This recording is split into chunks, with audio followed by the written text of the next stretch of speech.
Assalamualaikum warahmatullahi wabarakatuh. Kali ini kita mau membahas tentang analisis dan studi kelayakan bisnis. Bagaimana cara kita untuk menganalisis ya usaha buat akhirnya layak kita lanjutkan sebagai bisnis kita atau usaha kita.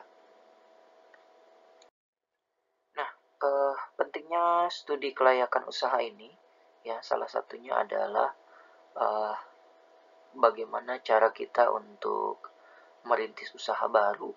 Ya, terkadang kita bingung ketika kita mau memilih usaha, ya, apakah kita mau merintis usaha baru, ya, atau juga kita mau mengembangkan usaha yang sudah ada, ya, atau juga yang ketiga, untuk memilih jenis usaha atau investasi, ya, yang paling menguntungkan, ya.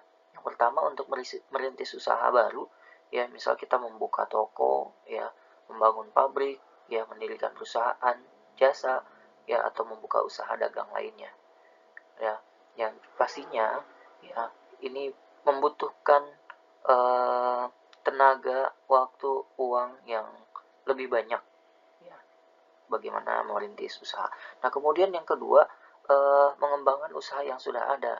Ya, mungkin ini risikonya nggak terlalu besar seperti yang pertama. Kalau merintis usaha, ya bisa jadi gagal, ya bisa jadi bisa kita lanjutkan, ya bisa jadi ini berhasil. Nah, tapi di yang kedua ini ya tidak terlalu banyak resikonya, ya kita mengembangkan usaha yang sudah ada, ya misalnya untuk menambah kapasitas pabrik, memperluas usaha, mengganti peralatan mesin, ya, atau juga kalau yang punya kosan ya mengembangkan kosannya. Kalau yang tadi hanya punya 5 kamar, kita kembangkan menjadi 10 kamar, 15 kamar, dan seterusnya.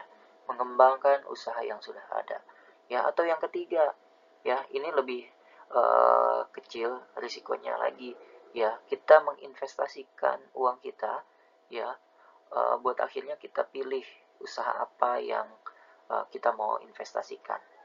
Ya, misal memilih dari 2 atau lebih usaha, ya kita alokasikan dana kita atau investasikan dana kita kepada usaha yang sudah berjalan, atau memilih usaha dari 2 atau lebih usaha.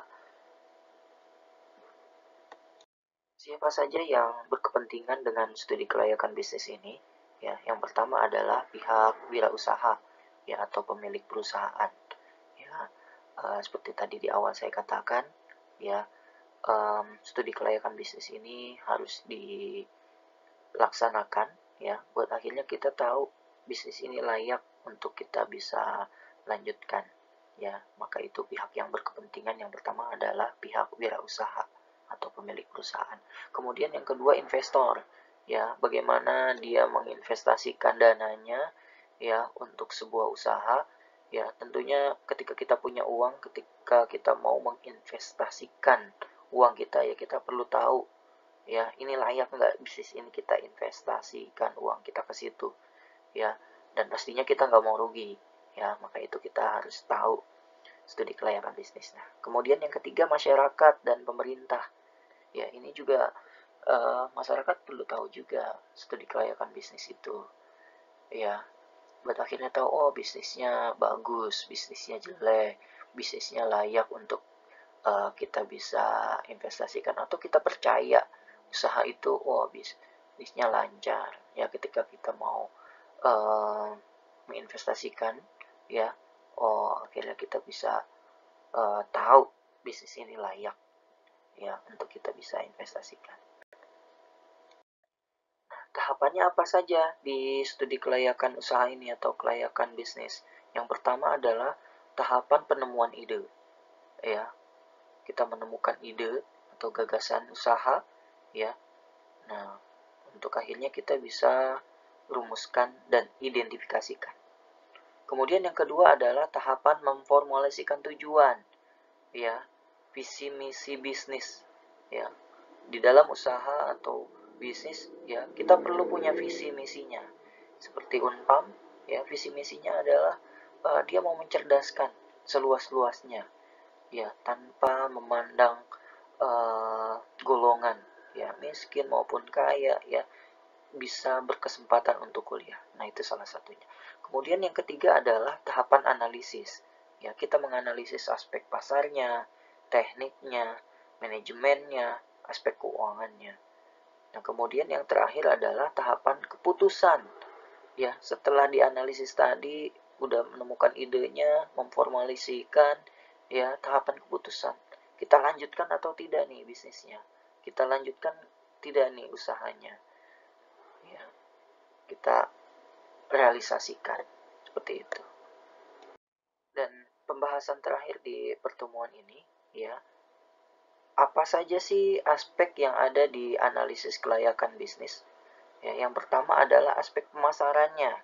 Ya, kita menganalisis aspek pemasarannya. Pemasarannya seperti apa? Kemudian yang kedua, aspek teknik produksinya. Kita tahu pemasarannya. Nah, berikutnya kita harus tahu teknik produksinya. Buat akhirnya kalau ketika pasar itu sudah ada, pasar itu membutuhkan, ya ketika kita mau memproduksi banyak, ya banyak kebutuhan ya, ini kita harus bisa memproduksinya. Ya, kemudian yang ketiga adalah aspek manajemen. Ya, bagaimana mengelola ya SDM, mengelola produknya, mengelola apa namanya pemasarannya dan seterusnya. Ini perlu aspek manajemen. Kemudian yang keempat adalah aspek keuangannya. Ya, bagaimana kita mengelola keuangannya ya buat akhirnya tidak tekor. Buat akhirnya kebutuhan keuangan ya untuk sumber daya manusia, untuk bahan baku ya, untuk produksinya ya, operasionalnya ini terpenuhi ya.